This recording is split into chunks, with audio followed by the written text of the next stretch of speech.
everybody, welcome back to my channel.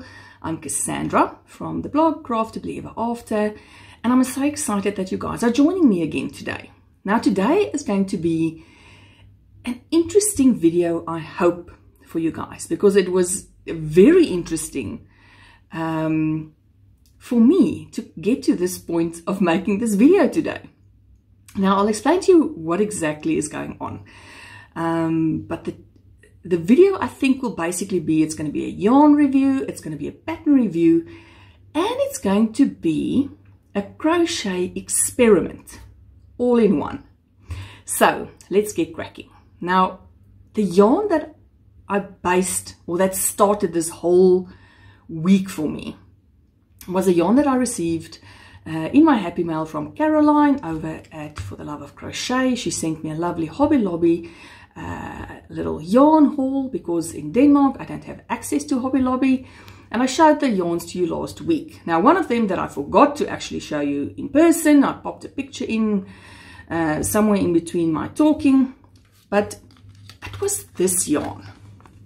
So it's called the Yarn Bee Lush Loft, and the color is Sand. So this is the yarn that started this entire process. Now it is a beautiful, beautiful soft yarn, and it's 100% nylon. I think that's what it said. 100% nylon, something I've never ever actually seen before in my entire life. So I was thrilled to get this yarn. I'm sure a lot of you guys know it, you would have seen it. And strangely enough, when I was looking up this yarn, so I googled it, I found out that Elise from the blog Les Petites and Crochet, she did a Hobby Lobby yarn review, is it a couple of months back, I think, where she spoke about different Hobby Lobby yarns and which ones work for amigurumi and which ones don't. Now, interestingly, this specific yarn she actually reviewed as well, and she found that it is not good for amigurumi at all because you cannot see your stitches. Now, in theory, I agreed with her, but I will go through my experience with this yarn in just a bit, but I want to show you what I made first, and then we will go on from there. Now, in another video of Caroline, she showed this, she's going through this whole bunny phase, and one of the bunnies that she mentions, that's this lovely, perfect bunny pattern. I went onto the designer shop on Etsy, but of course, my eye caught her bear pattern. So I got the bear pattern because I knew as soon as I touched this yarn, I knew it was going to be a bear. Now, I hope it focuses. There you go. So you can see it's a lovely, lovely fuzzy yarn. It's very soft. There was no way that I was going to make anything else with it apart from a bear. So I got the bear pattern. Now, I will link the pattern down below for you as well, if you want to go have a look at it. But this is the bear that I made with this Lush Loft. Now, isn't it incredible? You cannot even see that this is a crocheted toy. So there we go. He's got this sweater, this oversized little sweater pattern is included. You can either give him this little sweater, or he's got these cute little pants, his overall things, and he's got a little ruffled collar. So all of that is part of the pattern when you buy this little bear. So just look at his little face. Sorry, I'm trying to get it to focus, but my cell phone obviously does not want to have anything to do with focusing. Let's see. So there we go. Oh, it is absolutely beautiful. It's got a very nice structure. It's a very soft yarn, but strangely, and I think it's obviously because it's the nylon, it's got a sort of a firmness to it. So if you pose the bunny, like, he doesn't flop around at all. Like, you can make him stand on a shelf, you know, sort of lean him against something. He can't stand on his own, but I mean, he doesn't he won't flop about. And then, so I followed the pattern exactly this little sweater I made with, I will show you what I use for his little sweater, which is just this Happy Toes. It's actually a sock yarn, so it's a wool polyamide blend. It's a fingering weight yarn, so I used this color, which is color number 3. I think this is yarn that if you buy from Hobby, you get these points, and then if you accumulate enough points, you can buy something from their point store or get something from their point store. So I've got quite a few of these Happy Toes yarns that I got from the point store. But I thought with him being this very, very neutral beige, I thought he needed a bit of color, and I like the color changing of the Happy Toes. So it looks like his mother was busy working through her stash, and he's got like a little scrappy sweater, because it doesn't look like it's yarn that comes from the same skein. It looks like all sorts of different bits and pieces of yarn that was put together to make this little sweater. But now let me tell you, before I get onto the pattern part, the yarn is very, very difficult to work with. It is absolutely amazing once it's worked up. And the trick with this yarn, so if any of you guys ever want to use this Lush Loft yarn in an amigurumi project, you have got to attack that yarn with the confidence of a politician during election season. Because I'm telling you, this yarn can smell fear. So if you start questioning where your stitches are and where you have to increase and decrease and pull back, this yarn is going to win the battle, and you will end up being so frustrated with it. But if you have a simple enough pattern, and strangely enough, as cute as this guy is, it is not a difficult pattern at all. There's no weird counting, no weird increases, no very strange. I mean, his feet does have a bit of shape to it. So the feet is not like your regular crochet 6 decrease, then crochet 5 decrease type of thing. So there is a slight difference in increase decrease technique, but nothing horribly difficult. So the most part of the pattern, you know, his little body, it's like regular increases, same as with his head. There's nothing odd or difficult about this little pattern at all. It was absolutely beautiful to make. So if you use this Lush Loft and you want to give it a go on your amigurumis, get a pattern that is not too technically difficult. This one, like I said, worked out perfectly. There wasn't a lot of strange increases or decreases. So I could sort of feel where the stitches were. Look, every now and again when I got to the end of a row where I was supposed to have a decrease, I could see that there's only one stitch left. So I did lose or pick up stitches, because honestly, I wish I could show you close up. You cannot see the stitches at all. I'm so sorry for the blurring. I'll try and put a picture in of what he looks like. There we go, that's a bit better.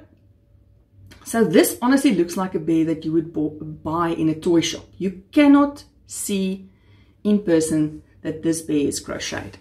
So that's my tip. If you want to use this Lush Loft, get a pattern that's easy. Now, I was ready after this guy to call it a day and say, this is the most perfect bear pattern that I have ever made.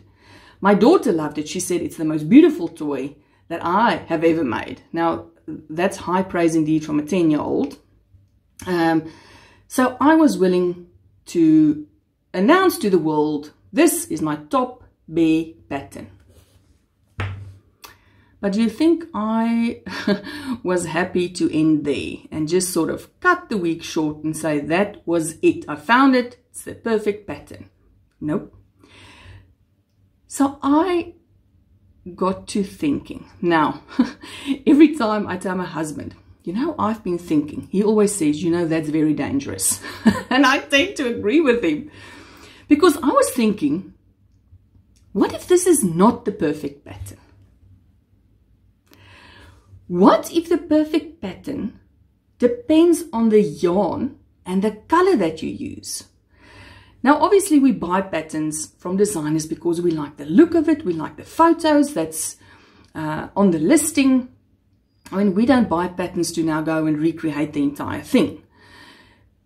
So I wondered if I had not used this Lush Loft, which is the absolute perfect yarn for this bear. If I had made it in my beloved Rainbow Cotton 8/4, would I still feel the same about this pattern? I mean, would I still have it as my #1 favorite bear pattern that I've ever made?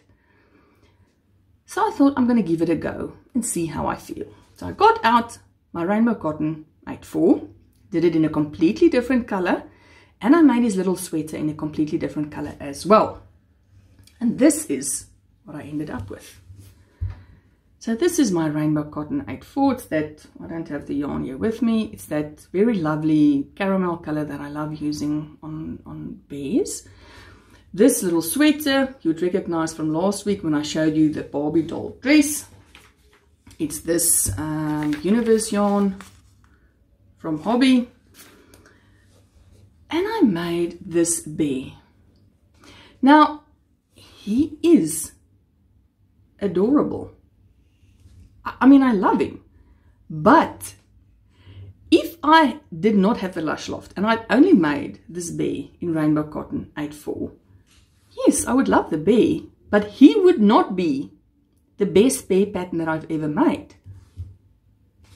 He would be, sure, top 10 for sure, but not the best. So I was actually a little perplexed by the whole thing, because I was sure that I'd found the perfect pattern. So I thought, okay, although I love using the Rainbow Cotton, cotton gives a very crisp, clean finish to your toys. Like there's no fuzz to it whatsoever. It's just, you know, it's clean stitches. It's a clean look. So I thought, okay, let me change the requirement a bit. I'm going to use a very, very similar color acrylic yarn. Now, acrylics are very good for amigurumi. They've often got a bit of fuzz, so they're not quite as crisp as if you would be using a cotton. So I thought, okay, I'm going to make another bear using as similar a color to the Lush Loft as I had. Plus, I would make the little sweater in exactly the same blue that I used for the original bear. And this is what I ended up with. So you can see a bit, there is a bit of a halo. It's a fairly similar color, not exactly the same. Very, very similar though. Obviously the exact same sweater pattern in the exact same yarn. Now the color changes obviously is a bit different because it is a variegated yarn. But you guys, it's not the same. Super cute if I'd made him first off in this yarn. Yes, he would make top 10, no doubt, but he would not be #1. So this is where I sort of started wondering, after making now 3 of the exact same bears, 2 similar in color with the same sweater, one of them a completely different color with a different sweater, I actually thought maybe the perfect pattern does not exist. Maybe the perfect pattern depends on the yarn that you use, the placement of the eyes, the color of the yarn. And that actually made me wonder now, how many patterns have I overlooked because the photo that's on the listing is super adorable and that's the thing I want to make. Now, many of you would have gone through this experience where you buy a pattern because you like the look of it, you start making it, and it looks nothing like what the actual designer made. And we've all got stories like that. I mean, I'm not a stranger to chucking products or projects because I don't just like working on them. I recently chucked a project because I just, after finishing the head, I hated it. So I'm wondering now, are we overlooking a lot of perfect patterns just because the photos are not what we envisage in our head or what we think we would like to make? So this is the part of the experiment for this pattern. I thought I'm going to make a fourth bear, use a completely very strange color, construct it a bit differently. So on this pattern, you see the little legs, they're sort of worked onto the side, they're a little thinner, you know, you don't stuff the top part. You know, the eye placement is very specific. I think that's what gives the bear this cute little look. But I thought, okay, I'm going to do a completely non-bear or non-traditional bear color. I'm going to make the face look different, and I'm going to attach the limbs differently. And I must tell you guys, this was actually quite shocking. This is the exact same bear pattern. Exactly the same. The muzzle is on the exact same place. The ears are the same, the arms are the same, the body are the same. The legs, I did attach differently. So I stuffed them all the way to the top. The other legs, you only sort of stuff, you know, sort of the bottom part of the leg. So this top part is a bit, so that, you know, it gives this little floppy look. So I stuffed the legs all the way to the top, attached them slightly differently, so they're more at the bottom of the body instead of at the side. And I gave him the ruffle collar, which is part of the pattern. Now, you guys, this bear, first of all, would not make my top 10 favorite bears of all time. No, it wouldn't be on, I don't even think it would be top 20, because this is just, it's a regular looking bear. Then, if I saw this bear pattern on Etsy, I would not actually purchase it. Because, I mean, I think already the color is a bit odd. The face, look, it's not terrible, but it's not as cute as this face. Or this one, let me show you, even on the cotton.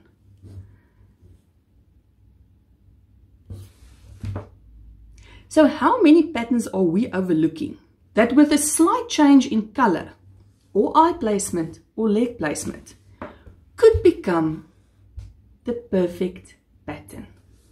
Yes, folks, the exact same bear pattern. Number one, not even on my list of favorites. Exact same pattern. Now, don't you guys think that's interesting? And I'm sure a lot of you out there have overlooked patterns because it's just not what you are looking for. Now, obviously, we don't pay money for patterns to go and redesign the entire thing. But I'm wondering, have you guys come across a pattern that you would never consider buying, but with the right tweaks, it could become the perfect pattern? Let me know. Let me know what you guys think. I would love to do 1 or 2 more experiments on other patterns. You know, so if you guys have some suggestions, a pattern that with a different leg placement, a different eye placement, is going to become the favorite pattern that we have ever made. Let me know. All right, folks, that's it. Now, quickly before I forget, because I always put this in afterwards because I never remember, for the Lush Loft, it is a 4 weight. There's a 4 weight yarn, a medium 4. On this one, I used a 3mm crochet hook. So on the Lush Loft, and on this bear, which I made with yarn that I brought from South Africa, it's a pool skein DK. So on both of these, so this one is a 4 weight, this one is a 3 weight. I used a 3mm hook for both of them. This was a fingering weight wool blend, so a sock yarn. I used a 2.5mm on both of the little sweaters. For my Rainbow Cotton 8/4, as always, I use a 2.5mm, and on this Universe sock yarn I also use a 2.5. This little pink girl, I used some Bella Coco yarn. It's the Luminous DK, and on her I also used a 3mm hook. And that's it. That's the end of my social experiment. That's the end of my yarn review. That's the end of my pattern review. Number 1 favorite toy I have ever made. But I have to conclude that it's because of the yarn. All right, friends, pop some comments down below. Let me know if there's a pattern that you would like me to experiment with. Let me know if there's patterns that you are going to try and experiment with. Let's see what's out there. Let's see what we are missing. Let's not just judge a book by its cover. All right, friends, that's it for this week. Thank you so much for sitting through this video. Thank you so much for joining me. I love chatting to all of you. Have a very, very crafty day. Have a wonderful, wonderful rest of your week. And I will talk to all of you again very, very soon.